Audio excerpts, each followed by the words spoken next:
Niso Economia. Oi, gente! Estamos chegando com mais uma edição do nosso Niso Economia aqui pela Rádio Niso, também pelas nossas redes sociais, o @labcomuniso, Rádio Cantate FM em 104,5 para Votorantim e toda a região também. E você confere nas redes sociais os nossos professores, o Laboratório de CSA Uniso, também lá nas redes sociais do professor Marcos Canhada. Professor Marcos Canhada que gosta de trabalhar com LinkedIn, rede profissional. Já falei dele? Então, professor Marcos Canhada, bem-vindo mais uma vez, sempre um prazer tê-lo aqui no nosso Niso Economia. Douglas Vale, satisfação de estar com você aqui mais uma vez. Cumprimento a todos aí do Labcom, aqui da nossa querida universidade. Sempre é um prazer conversar sobre economia aqui nesse espaço tão acolhedor. Lembrando que o nosso Niso Economia, ele tem hoje a técnica de gravação e edição do nosso Marco Carrasco, a apresentação é de Douglas Vale e a coordenação geral é da professora Evenise Batista. Professor, duas pesquisas internacionais apontam um cenário paradoxal no Brasil. O brasileiro demonstra alto interesse por educação financeira, mas erra conceitos básicos como inflação e juros, e a gente já conversou muito sobre isso, inclusive eu já falei que erro muito em relação a isso. Ao mesmo tempo, cresce a percepção de que o modelo econômico favorece apenas os mais ricos. E agora vem aí o 13º salário em circulação. Os especialistas reforçam aí que dezembro é um mês decisivo para evitar um 2025, ou 2026, melhor dizendo, no vermelho. Pergunta ao senhor, já de bate-pronto, como o senhor interpreta essa contradição, professor Marcos Canhada, entre o interesse elevado por educação financeira, mas esse baixo domínio de conceitos básicos? Existe uma lacuna grande aí, né, professor? Legal. Temos interesse, já é alguma coisa. Interesse por aprender. Mas, se não estamos conseguindo atender a necessidades básicas do aprendizado, significa que não estamos ensinando de forma correta. Não estamos aplicando a educação financeira, principalmente lá na base. Né? O início tem que ser lá na base, lá no início, na pré-escola. Né? Ali tem que começar a ser pautada a educação financeira. E nós vivemos numa era onde, às vezes, o aprendizado parece que vem muito rápido, né? Então, eu já aprendi, eu já sei. E, na verdade, não é tão simples, né? As questões econômicas, elas envolvem matemática, precisam de algumas análises, né? Então, eventualmente, esse é o cenário. Então, a pesquisa diz que há muito interesse, porém, os resultados se demonstram insatisfatórios. Então, eu diria que há uma falha aí no sistema de levar a educação financeira, né? E nós aqui estamos tentando ajudar nisso.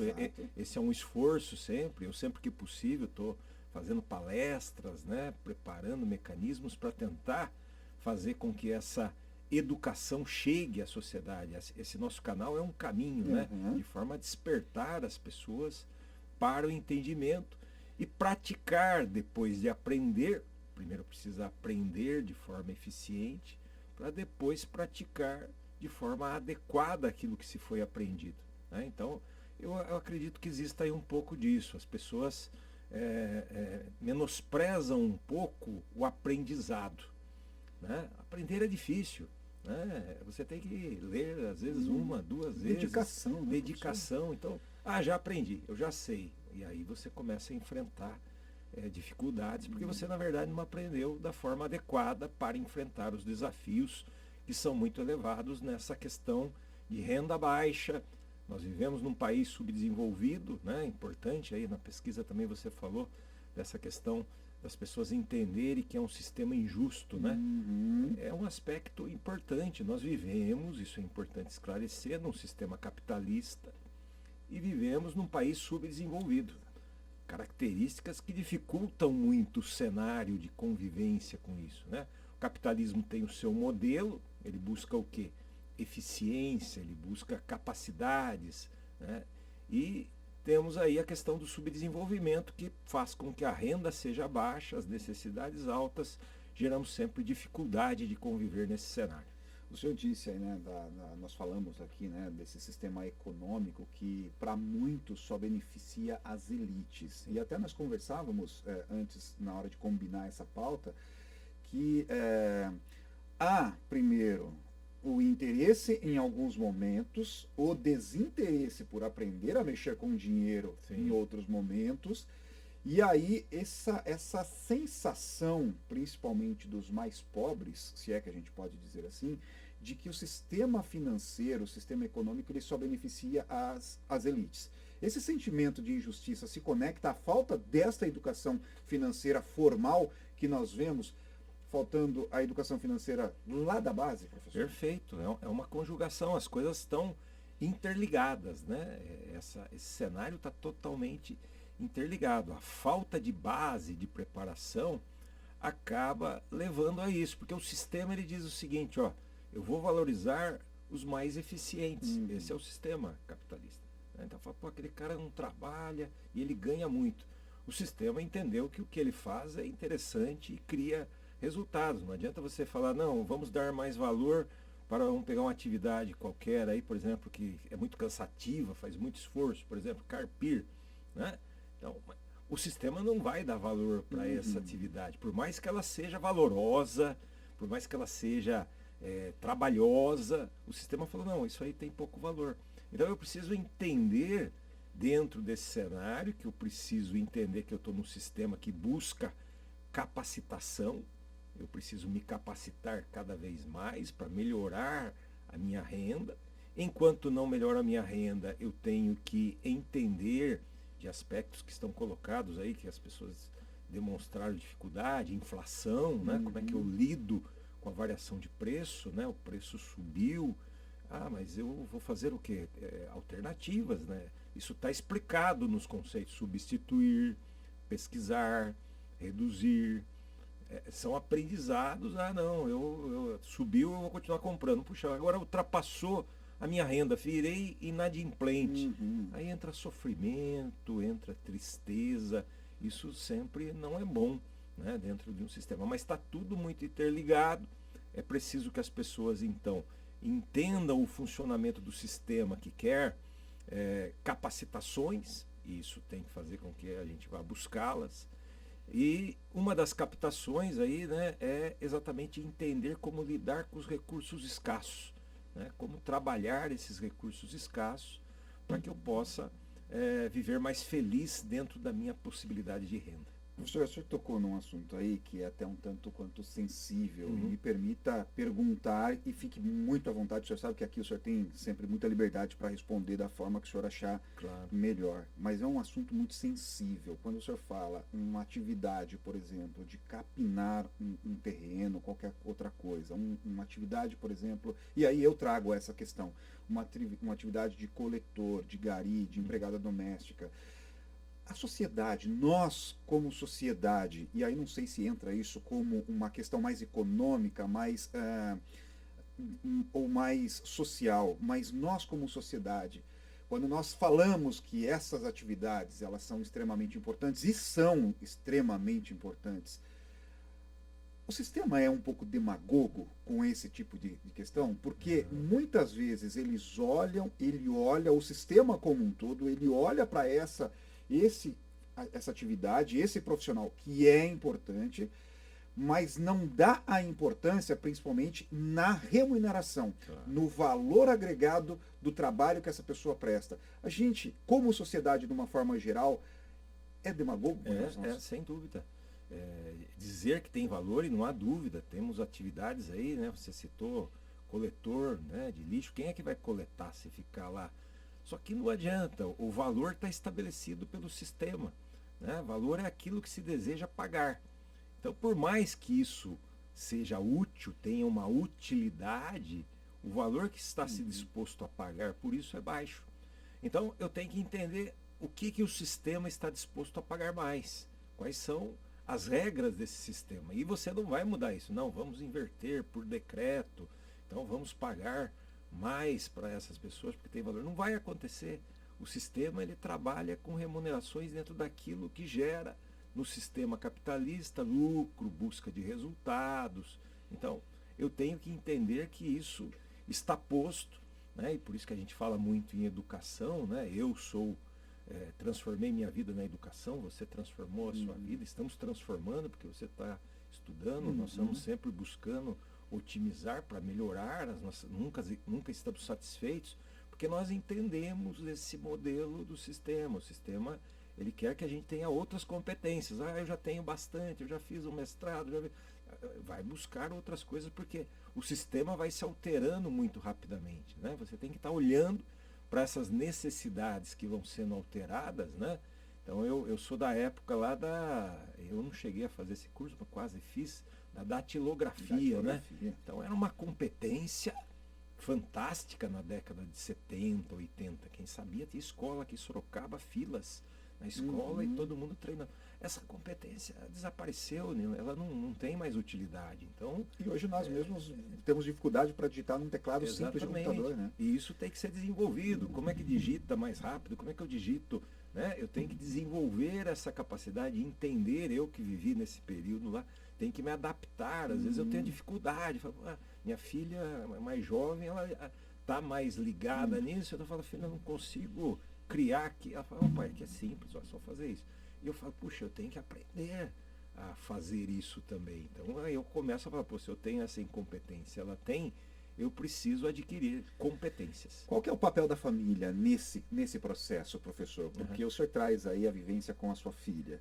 Eu também tenho uma menina de 19 anos e muitas vezes a gente se vê tentando fazer uma coisa que não consegue, eles vêm rapidinho, mas nós, e muitas vezes por nós estarmos dentro de um campus universitário, de uma cidade universitária, a nossa visão é uma, mas isso não é uma regra lá fora. Muitas famílias não têm essa percepção. Qual que é o papel da família neste processo de aprendizado e principalmente dessa educação financeira, para que essa criança que de repente não tenha tido a oportunidade de um curso de datilografia ou digitação, que é a linguagem que nós utilizamos hoje, ele possa despertar nele isso? Importantíssimo. A mudança, Douglas, ela começa exatamente lá na base.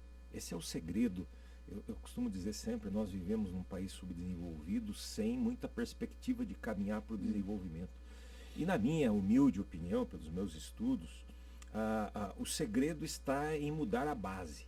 Enquanto a gente não alterar a formação lá na base, como fez a Coreia do Sul, por exemplo, que alterou o processo na base, a transformação na base, nós teremos dificuldade. Então a família está nesse momento da base, né? Então ela tem que, se um pai exercita ali a educação financeira, exercita ali a educação de uma forma geral eficiente, esse jovem terá muito mais facilidade na sua vida profissional, no seu encaminhamento. Essa educação, esse exercício da educação financeira, ele passa, por exemplo, pela criança saber o valor das coisas. Perfeito. Por exemplo, pai, eu quero aquele chocolate. Sim. Poxa, aquele chocolate eu não posso, mas esse aqui eu posso. Ou então, você vai fazer tal coisa. Eu já ouvi muito falar isso de alguns amigos que não concordam, por exemplo, com a questão da meritocracia. Então você vai lá, poxa, eu preciso que... Você pode me ajudar a lavar o carro? Tá, você vai lavar o carro, eu vou te dar aqui X reais por você ter me ajudado. De repente aquilo não é para premiar, mas é para a criança começar a se sentir. Passa por isso, isso é positivo. Isso é educação. É educação, entender o valor das coisas, né? Quando você não permite que o jovem perceba isso, e às vezes eu às vezes faço um meia-culpa na minha casa, a gente quer dar o melhor para os nossos filhos, a gente trabalhou, fez esforço para dar o melhor, mas às vezes a gente erra nesse processo educacional. E não fazer ele perceber, olha, pega o teu dinheiro aqui, perceba a escassez, a dificuldade. Eu faço isso em casa e às vezes eu percebo. A minha filha falava, pô, pai, como isso é caro. É caro porque eu falei para ela pagar com o dinheiro dela. Quando era com o meu, ela não percebia a importância. Ela falava, nossa, pai, é caro, eu fui comprar lá. Isso, porque ela percebeu que ela tirou do dinheiro que ela trabalhou, está ganhando um recurso relativamente baixo, ela percebe que aquilo tem valor. Enquanto eu ficar proporcionando, né, ela não vai ter essa percepção. ela não vai saber o valor. Falar, não me custou nada, eu não tive esforço. Então, isso dentro de casa, desde pequeno, é muito importante. É importante esse trabalho lá no prézinho, lá com as professoras. E aí, uma questão importante aí dentro dessa pesquisa, é preciso preparar melhor esses professores, né? Ou criar professores específicos. Essa teoria tem acontecido, mas ela ainda não veio para a prática, de ter lá um economista que vá lá ser professor de educação financeira, um professor de matemática financeira, que às vezes, só que isso custa, né? Sim. Custa, e às vezes quem vai fazer, faz com boa vontade, mas às vezes não faz da melhor forma possível. A vontade de ensinar existiu, mas às vezes essa pessoa precisaria ser primeiro preparada para ela entender o modelo de funcionamento para ensinar, porque senão às vezes acaba ensinando de forma insuficiente, e se é insuficiente vai gerar esses dados que você apontou aí na pesquisa, as pessoas com dificuldades de gerir os recursos. E essa dificuldade de gerir os recursos passa muito pela facilidade de gerir esses recursos. Por quê? Deixa eu ver se eu consigo me fazer claro. Mesmo com essas dificuldades que a gente tem nos conceitos, então as famílias mais pobres acham que a ciência econômica ela favorece mais os ricos e tudo mais. Mas como trabalhar isso no momento em que o país tem tanta... E o Brasil, de uma forma geral, que é um país de terceiro mundo, tem tanta facilidade para se desfazer do seu recurso. Para ficar mais claro, hoje nós temos a questão do Pix. Vou comprar este mouse. Quanto custa? R$10. Pix. É rápido. Você não abre nem a carteira. É tudo muito rápido. Você não tem essa questão de você segurar o dinheiro e falar assim, puxa vida, mas R$10, cara. Mudou. Tudo muito rápido. Como transformar esse comportamento digital que facilita o gastar esse dinheiro em uma coisa positiva? Você tem razão. Essa questão das cédulas, né, que sumiram. Hoje eu não tenho mais uma cédula na minha carteira. E a gente olhava para uma cédula e falava, opa, hoje digitalmente... Então eu vou segurar, não vou gastar. Uma nota, se você colocasse uma nota de 100, você ficava ali, não vou trocar, né?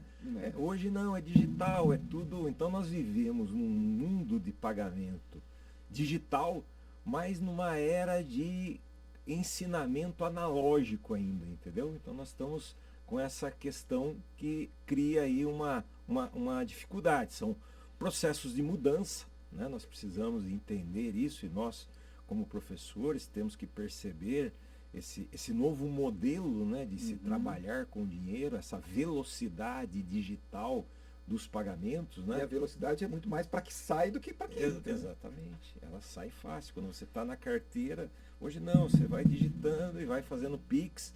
O problema é o controle sobre isso, né? Isso é educação. Então eu gastei quanto? Gastei tanto. A gente já falou bastante sobre isso. Isso é extremamente importante nesse processo de preparação das pessoas. Quer dizer, a gente entender o funcionamento do novo sistema, os sistemas vão mudando, ele está digital, está rápido, está veloz. Aí quem ensina tem que começar a ensinar dentro desse novo modelo, enxergar isso para que a vida seja mais feliz, né? Isso é sempre muito importante. Professor, para a gente já partir para a reta final. Dezembro, 13º, primeira parcela já está paga, a segunda parcela vem aí, até o dia 20, os empregadores têm para pagar. Sim. Como as famílias devem aproveitar esse momento para tentar equilibrar a vida financeira, principalmente com as decisões que serão sendo tomadas por conta deste salário a mais? Nós temos aí uma virada de ano, há uma projeção para uma queda no salário mínimo, então de 1.518, se não me falha a memória, para 1.514, então nós temos uma queda projetada de R$4. Num primeiro momento, para as famílias, pode isso não parecer algo absurdo, mas lá na frente isso vem porque cada grão, como a gente já aprendeu com o senhor aqui, cada centavo conta. Opa. precisa se programar para todo esse tipo de arcabouço que nós vamos enfrentar a partir da virada para 2026? Como as famílias podem se programar para isso? Legal, aí a educação financeira na veia, conectou, isso é muito legal, os assuntos estão bem conectados, né? Então, o que é o 13º? Para quem é seletista, é um plus, né? É um dinheiro a mais. Uhum. Eu vivo com o salário do meu mês, apareceu aí agora um salário do mês de dezembro adicional. O que fazer com isso? Como é que eu me organizo? Né? Para onde eu direciono esse recurso? Então é muito importante, primeiro, a gente sempre coloca ordens nesse processo do que fazer com o recurso. Né? Primeiro é verificar dívidas que estão sob juros muito pesados. Negociar. Bate na porta do banco, fala lá com o gerente, vai lá no local que você comprou e fala, tem um carnê aqui e ele está com, eu quero pagar antes. Dá para abater? Não dá, então não paga. Você deixa, não vai pagar. Não, dá para dar um desconto aqui. Opa, deu um desconto, então eu vou eliminar aquela dívida, aquele peso que eu tenho. Eu tenho que pensar também que janeiro, por exemplo, veja que eu tenho que começar a pensar que janeiro é um mês de mais gastos para algumas pessoas, né? Escola, IPTU, IPVA, tem muita coisa que ocorre ali no comecinho de janeiro. E em janeiro, veja que eu estou pensando em termos de educação, eu vou ter um salário normal. E será que o meu salário normal conseguirá fazer isso? Então eu tenho que pegar uma parcela desse 13º e reservar para janeiro, que está logo ali, né? Que vai aparecer logo em frente. E por fim, eu tenho que poupar uma parte desse 13º. Tem que reservar uma parte para a poupança, a gente sempre fala disso. O que sobrou que você pode gastar. Pronto, aí está resolvida a conta. Então, paguei as dívidas, me preocupei com despesas próximas que estão para ocorrer em janeiro, poupei uma parte dos meus recursos. O que sobrou é o Papai Noel, que você vai realizar os seus sonhos, os seus desejos. Você não pode fazer o inverso, né?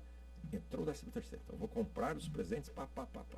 E aí eu me esqueci de janeiro. Eu me esqueci que eu tenho dívidas, eu esqueci que eu preciso poupar para no futuro ter possibilidades de resolver imprevistos, né, ou na velhice. Eu esqueci de tudo isso. Isso é educação financeira. Né? Eu preciso exercitar. Veja que a regra, eu todo ano, há 20 anos, me perguntam sobre o que fazer no 13º e a minha regrinha básica é sempre a mesma. Né? Mas as pessoas não executam ela. As pessoas emocionais, ela vai primeiro para o consumo. Então eu fico aqui insistindo, vou continuar. O ano que vem eu vou falar a mesma coisa, no próximo ano a mesma coisa. Educação é isso. Você vai tentando mostrar o processo. Mas eu sei que a maioria das pessoas está ansiosa porque quer primeiro gastar. O que sobrar, talvez eu pague as dívidas.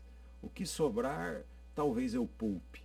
O que sobrar, talvez eu pense em janeiro. Não, é o inverso. Primeiro eu executo isso, e aí o que sobrou é o que eu vou executar. Isso é educação financeira. Esse é o processo que o professor tem que ensinar. Entendeu? E é simples, né? É bem simples. Professor Marcos Canhada, só posso agradecer aqui a sua participação mais uma vez. O programa de hoje foi um programa tão gostoso que ele passou, eu nem percebi a hora passar, foi muito rápido. E as pesquisas têm mostrado aí que esse desafio brasileiro, ele é duplo, triplo, quádruplo, porque melhorar a educação financeira das pessoas é reconstruir a confiança no modelo econômico. E para o fim de ano, planejar. O professor Marcos Canhada tem falado muito isso, esse planejamento, ele faz parte, e transformar esse 13º em planejamento. Quem sabe 2026 você tem um ano aí no azul, deixa de ficar o 2026 no vermelho, um ano no vermelho, aí pode, quem sabe lá na frente, começar a ter um pouquinho mais de respiro. Então é sempre importante ter o senhor aqui, porque isso vai ficando cada vez mais claro.